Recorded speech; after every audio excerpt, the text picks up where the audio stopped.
Today, we're going to talk about the horoscope for 2026. But here's the thing, instead of treating it like a fortune cookie that tells you what will happen, we're going to flip the script and look at it as a powerful guide for your own personal growth. So let's start with that question right there. What if we just treated all these astrological themes as prompts? As a kind of lens to look at our own lives, our goals, and our emotional world. It could help us navigate the year with a lot more intention. And look, this isn't just some abstract idea we're floating. When you look across multiple astrological forecasts, this is the consistent theme for 2026. It's a year that's all about looking inward, finding our balance, and being really purposeful about how we grow. Okay, so let's zoom out and get the big picture. The one single theme that kind of sets the stage for everything else in 2026. It's all about our emotional world. Astrologers are actually calling 2026 the year of emotional abundance. Now, this is all driven by some major planetary movements that set a collective tone for all of us. And for 2026, that tone is one of richness, of security, and of really deepening our connections, not just with other people, but with ourselves too. Now, this is where it gets really interesting. The year basically splits into two very distinct chapters. The first half is shaped by Jupiter moving through Cancer, which is going to get us all focused on inward growth. But then, in the second half, Jupiter moves into Leo, and bam, the focus shifts completely to outward action and expression. So, let's dive into that first chapter, the inward journey. What does focusing on emotional security from January all the way to June actually look and feel like? Okay, so the main event here is Jupiter in Cancer. Jupiter is the planet of expansion, luck, good fortune, and is basically in its favorite, most powerful position when it's in the sign of Cancer. This creates this incredible energy that encourages all of us to focus on building security, strengthening our family ties, and just putting down some really solid roots. And as you can see, this energy translates into some really specific themes.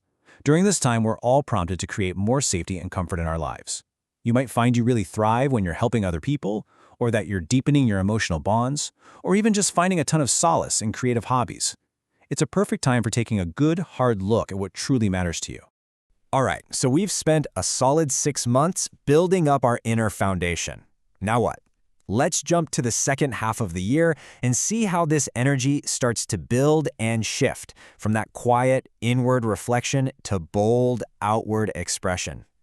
The big shift happens when Jupiter, that planet of luck we were talking about, moves into the bold, vibrant, expressive sign of Leo, and the whole collective energy just turns on a dime.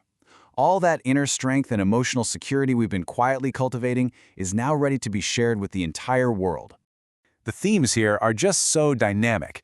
Sources are describing this as a renaissance of joy. It's about playfulness, creative self-expression, and really stepping into our own confidence. There's this renewed desire for romance and real, heartfelt connection.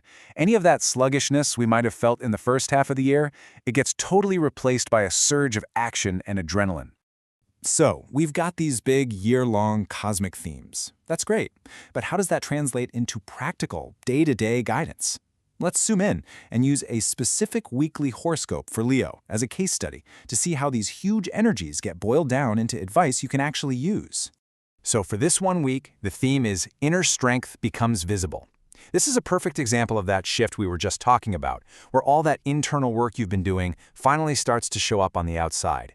It's about a kind of confidence that comes from your purpose, not from your ego. So let's see how that plays out at work. The advice isn't just to be a leader. No, it's to lead through stability and consistency, not by being domineering. It's about presenting your ideas with this grounded confidence and taking ownership, all while balancing that ambition with some careful discipline. And in our relationships, that exact same energy totally transforms our approach. It prompts us to support our partners through understanding, not by trying to control things. Your authenticity becomes your most attractive quality. And notice this, how small, consistent acts of care are highlighted as being way more meaningful than big, grand gestures. And you know what? This focus on purpose extends even to our finances. The guidance encourages mindful, disciplined spending. The goal isn't just about saving money. It's about creating a true sense of security through deliberate choices that actually support our long-term stability. Okay, so here's the crucial point. how can we take this whole framework and apply it to our own lives, whether we're a Leo or any other sign? How do we turn these big themes into our own personal roadmap? Well, here's a pretty simple 3-step strategy. First, use the big themes of the year, like inward growth or outward expression, as a prompt to review your own priorities. Second, work on aligning your actions with your purpose, so your confidence comes from a genuine internal place, not from needing someone else to approve. And third, practice patience. Balance that drive to achieve with the discipline to build something that's actually going to last. And that brings us to the final question I want to leave you with. Looking at this whole framework for 2026, this journey from deep internal reflection to bold external expression, what part of your life feels ready for its own powerful shift?